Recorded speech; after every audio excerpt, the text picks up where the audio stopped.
The night is silent, but the silence is not peaceful, it is heavy. It is the kind of silence that waits for screams in the narrow stone corridors of a medieval dungeon. The air is damp and thick, the walls drip with moisture as if the very earth is sweating with fear. Somewhere in the dark, a torch flickers, casting shadows that twist like demons across the walls. And chained to those walls are the bodies of men and women who are about to face the most twisted inventions of human cruelty. This is not a story of war or conquest. This is a story of power and control, a story of rulers who believed that breaking bones was a path to order, a story of church inquisitors who thought that pain could purify the soul, and of common men and women whose cries were swallowed by the stone walls of forgotten prisons. Medieval torture was not merely punishment, it was theater, it was spectacle. It was a message carved into human flesh, meant to echo across villages, towns, and kingdoms. It was power, made visible through agony. Imagine, for a moment, being accused of a crime in the 14th century. Perhaps you were accused of stealing a loaf of bread, or of speaking against a noble, or even worse, accused of witchcraft. You would stand no chance of proving your innocence, because in these dungeons, innocence was not something you could defend, it was something you had to survive. The first device they would bring out was deceptively simple: the rack. 2 wooden frames joined with ropes and gears, your hands tied at one end, your feet at the other. At first, the ropes were pulled gently, stretching the body, but with each turn, the bones of your arms and legs began to snap, ligaments, tearing joints, dislocating until the body was twisted into something unrecognizable. For the torturer, it was not about how quickly you confessed, it was about how long you could endure before begging for death. And often even confession did not save you, because once the machine had its grip, it rarely let go until the victim was shattered. But there was something more chilling than the crack of bones. It was the eyes of the torturer, cold, professional, detached. For them, this was not cruelty, this was duty, a job passed down like a family craft. They were not executioners in their own mind. They were instruments of justice. At least that is what the rulers told them.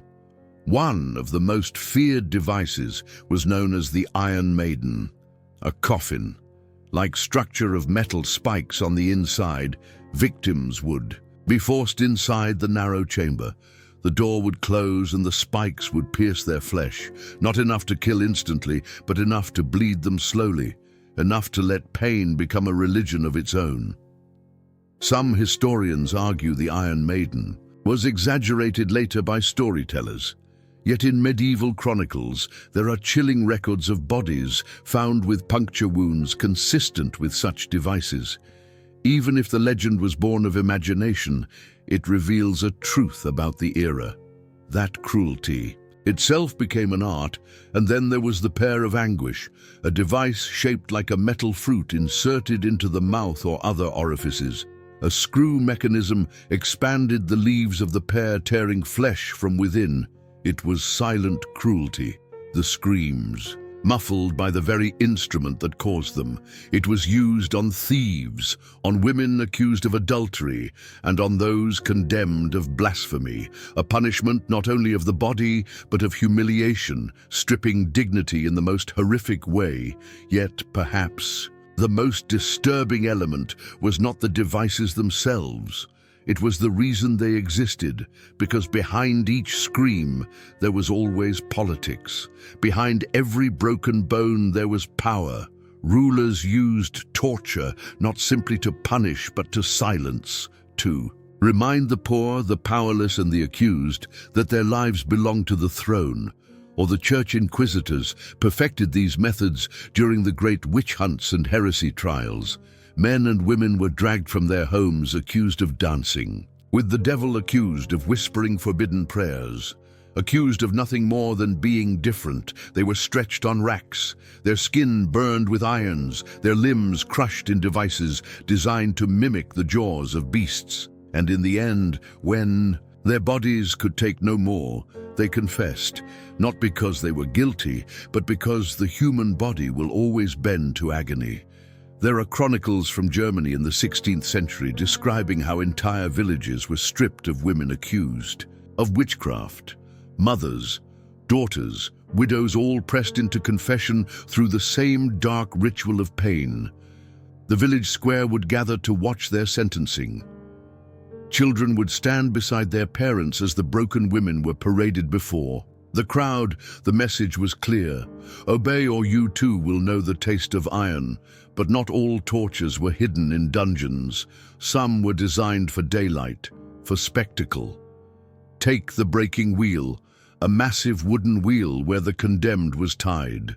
Their limbs smashed one by one with iron bars, the bones arranged like the spokes of the wheel itself, and then left to die slowly in the public square, birds picking at the flesh while the crowd looked on. It was not only death, it was a warning, etched into memory. And yet, what made these punishments unbearable was not only the pain, it was the betrayal of trust. Neighbors accused neighbors, families betrayed their own blood to escape suspicion. Fear made communities turn on themselves, and once you were named, there was no escape. The dungeon awaited, the wheel awaited, the fire awaited. There is a hidden truth here that history rarely speaks, that many of the most terrifying tortures were not born of madness. They were calculated. They were designed with precision by men who studied the anatomy of suffering, who measured how much pain a body could withstand before breaking. They called it science, but it was science without mercy. A science of fear.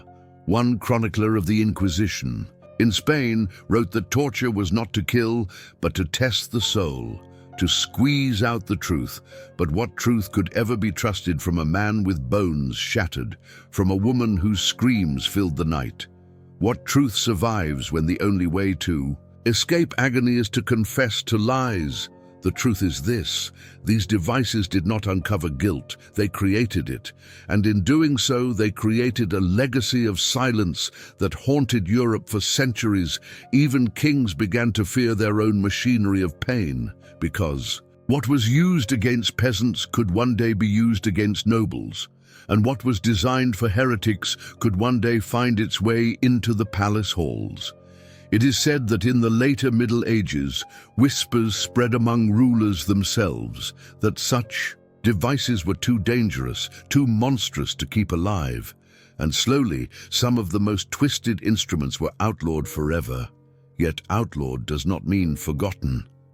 The dungeons were sealed, the devices destroyed or hidden away in shadowed chambers of castles, but their memory remained a reminder of what human hands are capable of when fear replaces compassion, and how justice twisted by cruelty leaves scars deeper than any wound.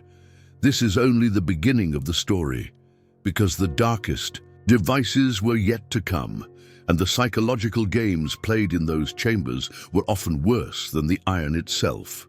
The dungeon door creaks open, a prisoner is dragged in his bare feet scraping across the stone floor. But tonight it is not the rack, not the wheel, not the iron spikes that await him.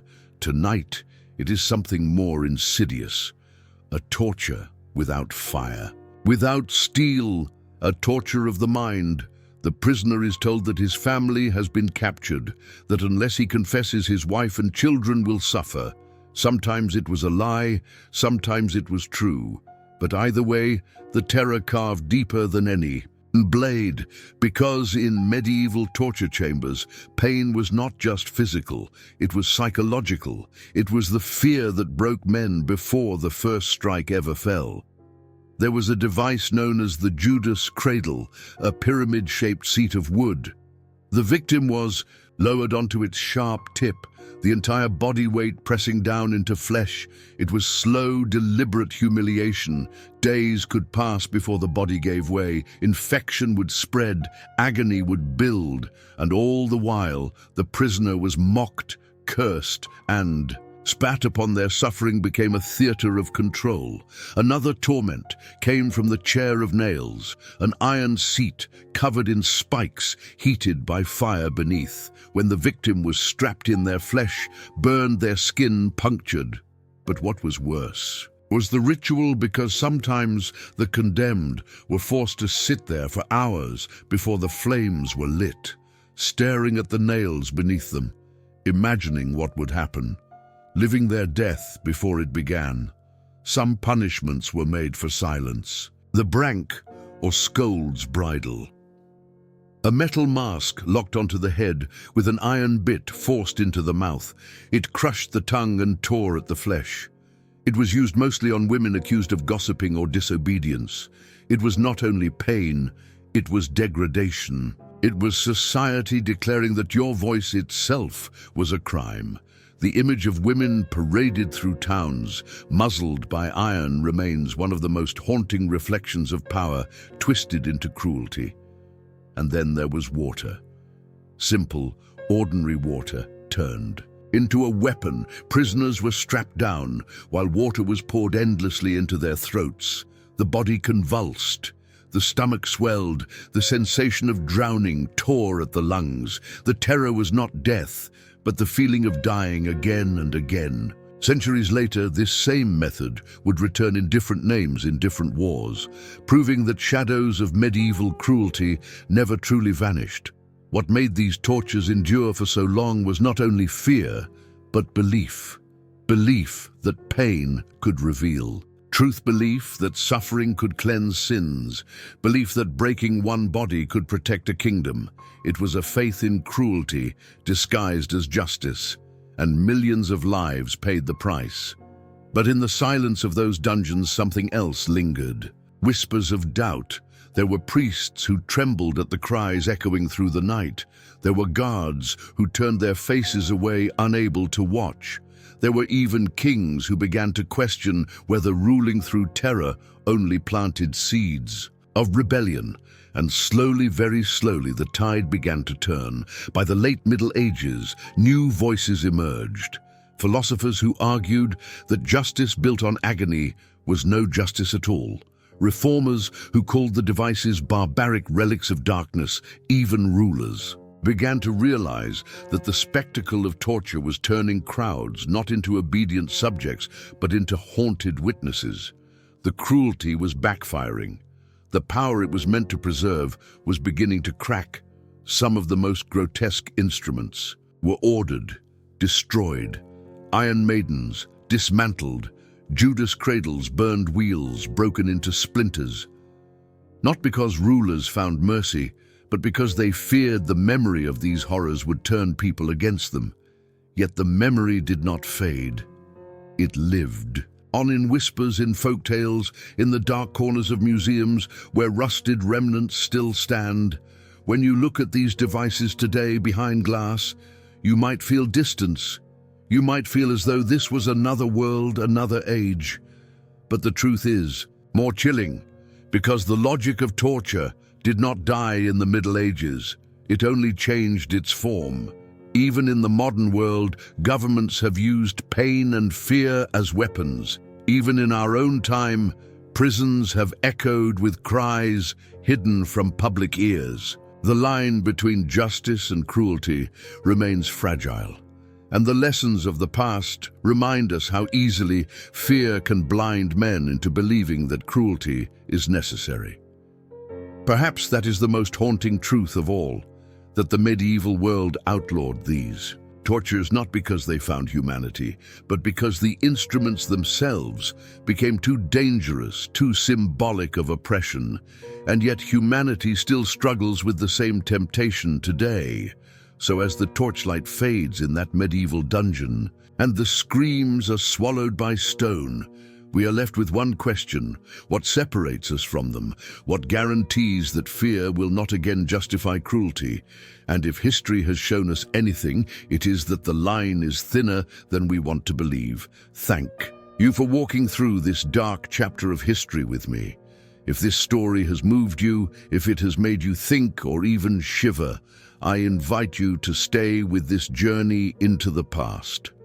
Subscribe so you never miss the next untold story. Because the shadows of history are filled with secrets, and together we can bring them into the light.